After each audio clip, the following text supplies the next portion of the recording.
ओम नमः शिवाय। दोस्तों, खरमास आज से आरंभ हो रहा है और आज से आपको सूर्य देव की पूजा अवश्य करनी चाहिए। तो आइए शुरू करते हैं सूर्य देवता की व्रत कथा।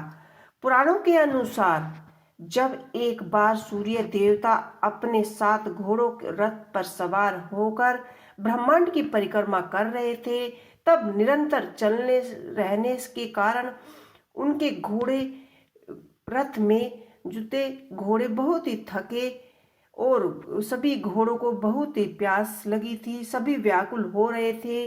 घोड़ों की यह स्थिति देखकर सूर्य देव बहुत ही दुखी हुए। उनकी चिंता होने लगी। रास्ते में उन्होंने एक तालाब दिखाई दिया जिसके पास 2 खर यानी घड़े खड़े थे, घोड़े गधे खड़े थे।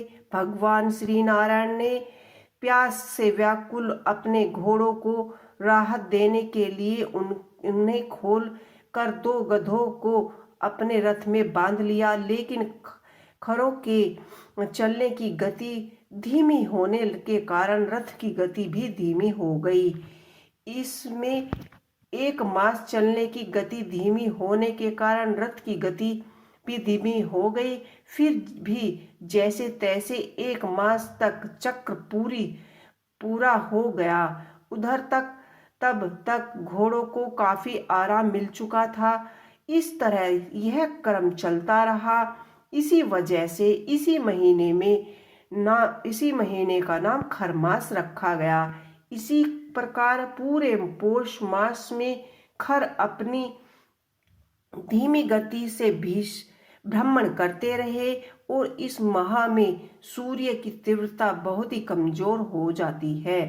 पौष के पूरे महीने में पृथ्वी के ऊपर गोलार्ध में सूर्य का प्रभाव कमजोर हो जाता है। चूंकि सनातन धर्म में सूर्य को महत्वपूर्ण कारक ग्रह माना गया है, ऐसे में सूर्य की कमजोरी स्थिति को अशुभ माना जाता है।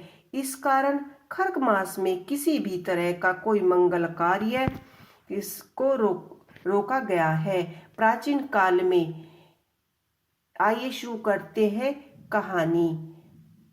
प्राचीन काल में एक गरीब पुजारी था।